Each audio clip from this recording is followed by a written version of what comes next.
Olá, acompanhe com a gente as notícias da Assembleia Legislativa agora no Jornal Panorama. E nesta edição você vai ver em destaque: deputados investigam sonegação de impostos em supermercados. Pesquisas na área agrícola ajudam na produção rural capixaba. Especialistas alertam para a importância do diagnóstico precoce da endometriose. Na segunda sessão ordinária da semana, não houve aprovação de projetos na ordem do dia, mas decisão do plenário garantiu a tramitação de matérias na casa. Quem tem os detalhes é a repórter Nicole Espósito. Luciana, o plenário rejeitou o parecer de inconstitucionalidade da Comissão de Justiça a 2 projetos parlamentares. Com isso, as matérias que seriam arquivadas seguem tramitando. Entre elas está a proposta do deputado Euclério Sampaio, que prevê a instalação de botão do pânico ou dispositivo de segurança similar nos ônibus do sistema Transcol. Segundo o parlamentar, a medida vai alertar sobre crimes realizados nos coletivos, como assaltos, por exemplo, e deve tornar o sistema de transporte coletivo mais seguro para os usuários. A matéria segue agora para análise das comissões de Segurança, Mobilidade Urbana e Finanças. Na fase da ordem do dia, não houve votações. Voltamos ao estúdio. Obrigada, Nicole. Comissão Parlamentar de Inquérito investiga a sonegação de impostos em rede de supermercados. Os desdobramentos de denúncia de adulteração de cupons fiscais pelos supermercados Perim e a existência de débitos fiscais com o Estado foram apurados pela CPI da sonegação de tributos. O colegiado ouviu o sócio administrador do grupo, Dailton Perim. Em 2010, a Cefaz, Secretaria Estadual da Fazenda, acusou a adulteração de emissores de cupom fiscal dos supermercados para sonegar ICMS. A operação virou ação judicial, ainda em andamento. O empresário declarou à CPI que não houve fraude de adulteração.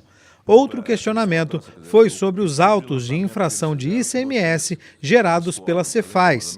A empresa recorreu da forma de cobrança e conseguiu decisão judicial para que a secretaria refizesse os cálculos. Mas isso ainda não ocorreu. O relator da CPI fala sobre a situação. Nós temos 2 ações. A primeira é sobre o débito fiscal, questionado pela Secretaria da Fazenda e, na verdade, também questionado pelo próprio Grupo Perim, que foi alcançado por esse auto. A alíquota de ICMS lançada de forma igual em todos os produtos foi questionado pelo Grupo Perim, porque existem produtos que têm alíquota diferente. Foi proferida uma decisão no 2º grau, ou seja, no Tribunal de Justiça, acolhida também pelo 1º grau, que encaminhou à Secretaria de Fazenda que adotasse as medidas corretas no prazo de 60 dias, o que não ocorreu. Ou seja, nós temos aí um grave problema da prescrição desse auto e assim não temos aí o direito de receber aquilo que foi cometido em crime praticado, sonegação pelo Grupo Perim, e temos recursos públicos nos cofres públicos. Esse é um problema. Então foi decidida aqui a convocação do representante legal nessa área na Secretaria da Fazenda, para que ele possa apresentar a justificativa por que não cumpriu a decisão judicial de 2 meses lançamento de alíquota diferenciada nos produtos também que tem essa alíquota. Outra questão que foi perguntada foi com relação à adulteração das máquinas. Segundo o Grupo Perim, ele não adulterou, essas máquinas devem ter sido periciadas, tem uma ação criminal que nós não temos a informação e que vamos buscá-las nos próximos dias. Então ficou deferido aqui, já tendo ouvido ele como relator. Eu estou aguardando a manifestação da Secretaria da Fazenda e do juízo criminal para que nós tenhamos as informações precisas e no final elaborarmos o nosso parecer com todas as informações necessárias nos autos. Endometriose. Especialistas alertam para a importância do diagnóstico precoce para a eficácia no tratamento da doença. O tema foi discutido no Legislativo. A endometriose foi tema da reunião do Colegiado de Saúde. A doença atinge pelo menos 15% da população feminina em idade de reprodução e é uma das principais causas de infertilidade. A endometriose consiste na presença do tecido endometrial, que é o tecido da menstruação, fora do útero, em outros locais anormais, como o intestino, bexiga, o peritônio, os ovários, e essa presença deles fora do lugar habitual causa uma inflamação. A doença pode ser tratada com remédios ou procedimentos cirúrgicos. O diagnóstico precoce é muito importante. Para isso, a mulher precisa ficar atenta aos sintomas e conversar com o médico. Ela sente dor, né, dor abdominal, ela sente dor tipo cólica no período menstrual, ela sente dor na relação sexual, ela sente alterações também do hábito intestinal, às vezes alterna intestino preso com diarreia e também alterações ao urinar. Ela sente vontade de urinar todas as vezes, tem infecções urinárias de repetição. Instituições de saúde estão atuando no 2º mutirão de endometriose do Espírito Santo, que será realizado no dia 30 de junho e 1º de julho. Um dos focos é a mobilização da comunidade médica para dar mais atenção aos sintomas e ao diagnóstico. Os colegas médicos, eles precisam ser informados do diagnóstico rápido e precoce dessa doença. Eles precisam ter um pouco mais de investigação em relação aos questionários de dor dessas pacientes, né, valorizar a dor.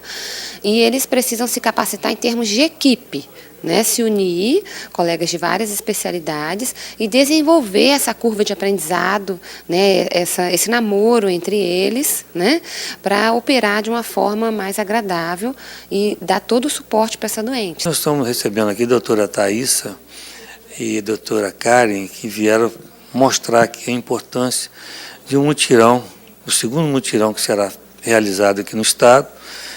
Vai ser a abertura sexta-feira, dia 30, no Sheraton Hotel, e as cirurgias serão realizadas no Vila Velha Hospital, que gentilmente abriu mão de toda a despesa com relação a essa cirurgia para fazer 6 cirurgias, no sentido de aliviar a dor e o sofrimento dessas pacientes.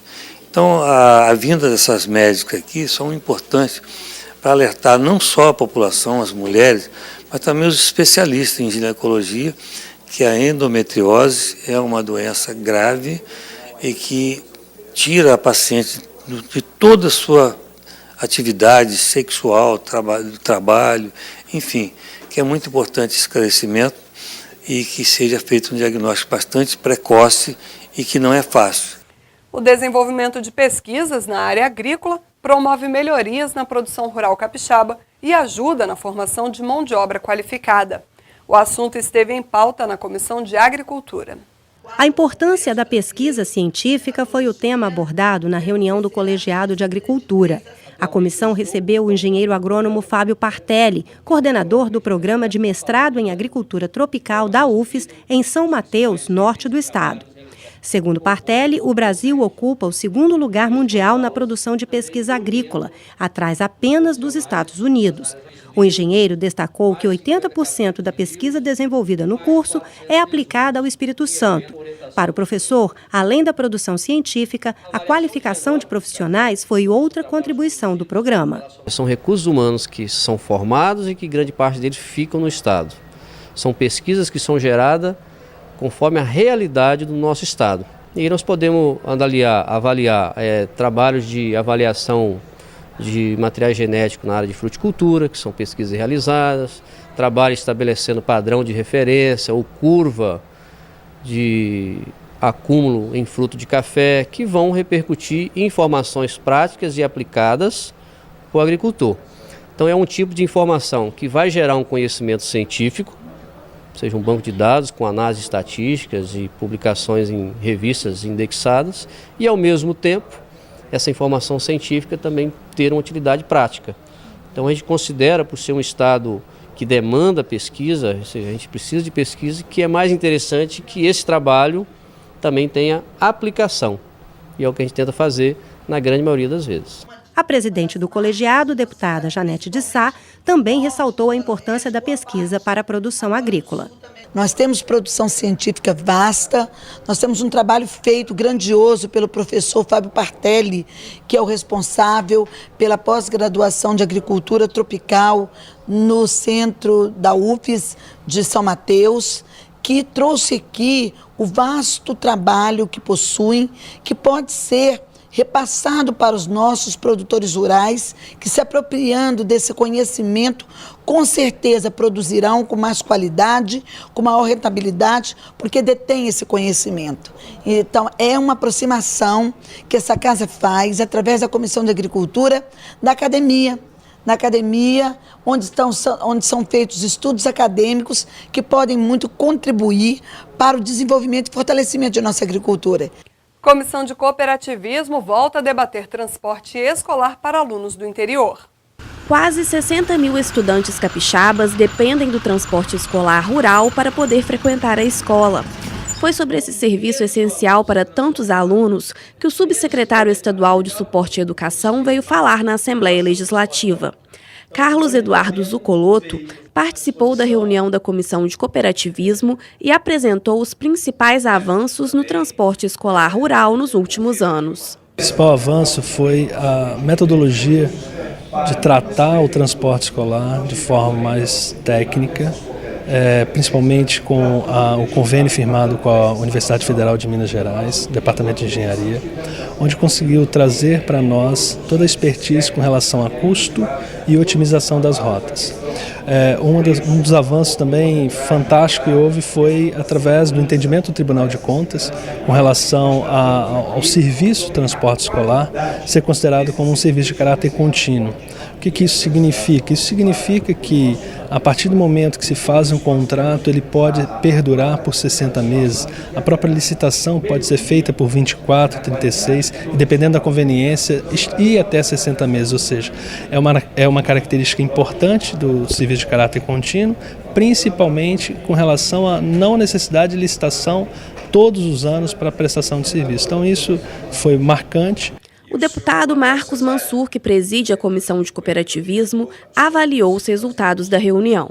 Nós estamos chegando a resultados muito bons da própria parte do governo, né, da CEDU, aqui com o Zucoloto, trazendo aqui hoje um relatório muito bacana, transparente, um relatório técnico de qualidade, mostrando que assim, a Secretaria não está brincando de fazer transporte escolar, eles estão levando muito a sério e dentro de poucos dias nós vamos estar assinando uma IS, que é uma instrução de serviço, que também está tratando, normatizando tudo que a gente tem discutido aqui dentro dessa IS para que o transporte escolar possa ter qualidade. E quando a gente fala de qualidade no transporte escolar, consequentemente nós estamos falando de mais qualidade também na educação. Propostas que preservam história e manifestações tradicionais do Estado são aprovadas na Comissão de Cultura. Os deputados limparam a pauta de votação na Comissão de Cultura e aprovaram o mérito de 7 matérias. Entre as propostas aprovadas está a inclusão do Festival da Canção de Nova Almeida e da Festa da Laranja de Jerônimo Monteiro no calendário oficial de eventos do Estado. Os deputados aprovaram ainda uma proposta da deputada Luzia Toledo que altera a lei que instituiu a moqueca capixaba como prato típico do Espírito Santo. As alterações, segundo a parlamentar, são para garantir a autenticidade do prato. Uma das mudanças é que a panela de barro utilizada para o preparo tem que ser produzida pelas tradicionais paneleiras de goiabeiras.